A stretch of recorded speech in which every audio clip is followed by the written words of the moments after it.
Welcome, welcome! Thank you for coming to my channel. I want to show you a little glimpse into Italian history throughout Florence and Rome. Hi, I'm Natalie and welcome to my channel designed to inspire artists and promote creativity. I've been creating my entire short smidgen of a life, and recently I felt the urge to go to Italy and see others' creative process played out through the historic statues and paintings adorning the city.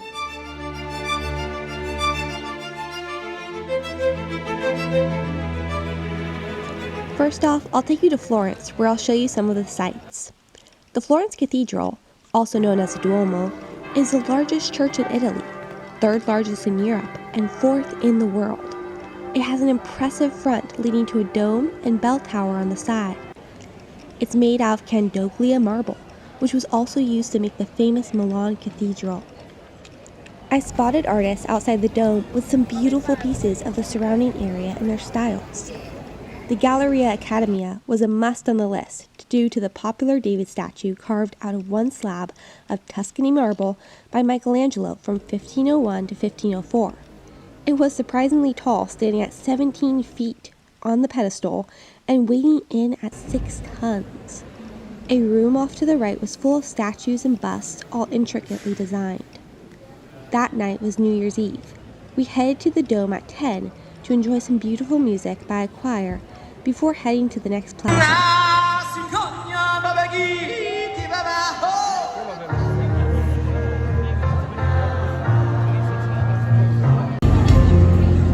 It's time for a child for something new that means you do. You say you're a leader.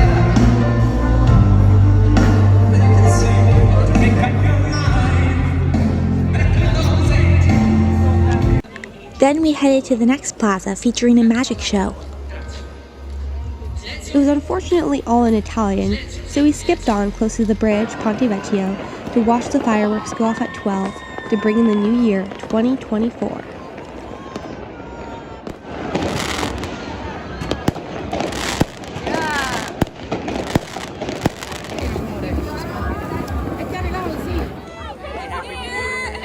After the fireworks, getting back was crazy. The crowds were getting rowdy, but the choir was still going, so we stayed and sang for a bit. I can't hear you, sir! That sounds amazing! Come on, everybody, look at it, sir! Hallelujah! Oh, we give you praise! Oh. The next day, we headed to Rome by train. There we visited the Colosseum. In the underground area, we saw where the gladiators came up and the massive helmets they wore, just for presentation, not for the actual fights. The walls below were added at the very end of the Roman reign. Before, it was just pillars. The Roman Forum was a beautiful place just outside of the Colosseum. From there, we walked in the sunlit gardens on top of the city wall, looking into the Forum. Then walked to Circus Maximus that used to seat up to a third of Rome, 250,000 people for chariot racing.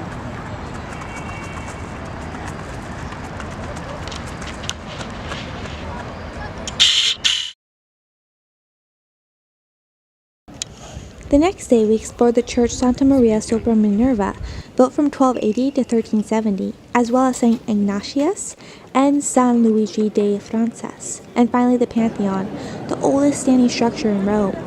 Light filters in through the oculus at the top, which is an amazing architectural feat, since it is still the largest unsupported concrete dome in the world. The diameter of the dome is proportionate with its height, making it aesthetically pleasing to the eye. We really enjoyed it there. Afterwards, we walked to Nanova Plaza, which was essentially for kids. There was little street sellers set up with puppets and baked goods. A puppet show was going on, and a clown show as well as other attractions.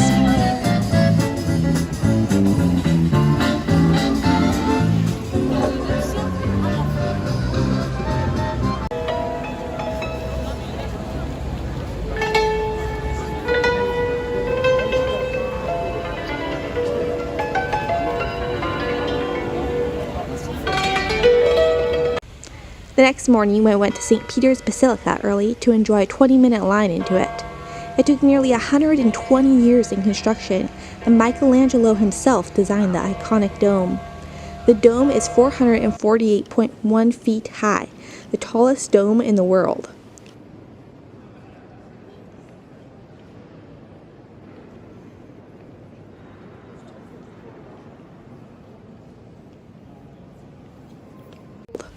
Close to it is the Sistine Chapel. Although we came at 10 and it opened at 9, it still took 3 hours to get in. I wondered if it was worth it.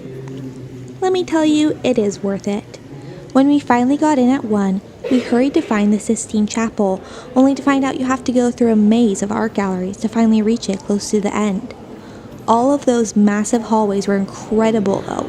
We went through a hall of maps of Italy and a hallway of tapestries.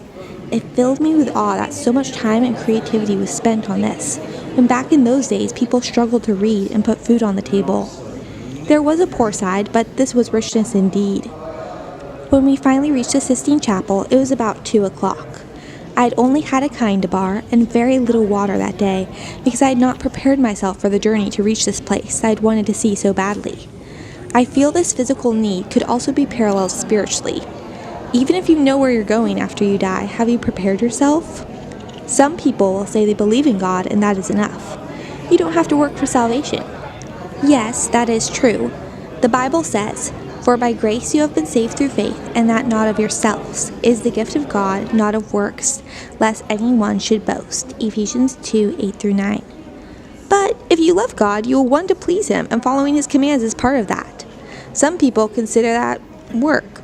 Taking care of myself is work. Packing a lunch and enough water? Yes, work.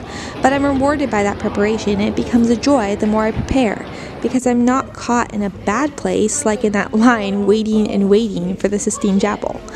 And that kind bar actually came from my wonderful husband, who's always prepared, it seems. Anyway, thank you for watching this video. I hope you enjoyed this compilation of facts, history, and some of my deep thoughts at the end. Please like this video and subscribe for more videos like this one.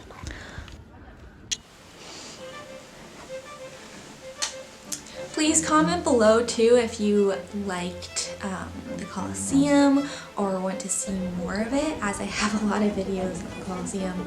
As well, I have a whole day trip that we did to Venice that I also took videos of. So comment below if you want to see a video showing Venice and the history there. And now for the little video at the end showing my husband trying to take a YouTube video of me, but making it hilariously funny because he had it vertical and I needed it horizontal. So enjoy that as well. Here we are in Rome making a YouTube video, and she wanted me to film her, so that's what we're doing. No, what are you doing, honey? I need a horizontal one. Horizontal. Oh, there we go. Doing it wrong. Here we go. Right now, shop. Do your shopping. I'm doing. Well, we should do it the other way. I'm her boyfriend. In case she hasn't told you on the channel yet. Okay. Stop that right now.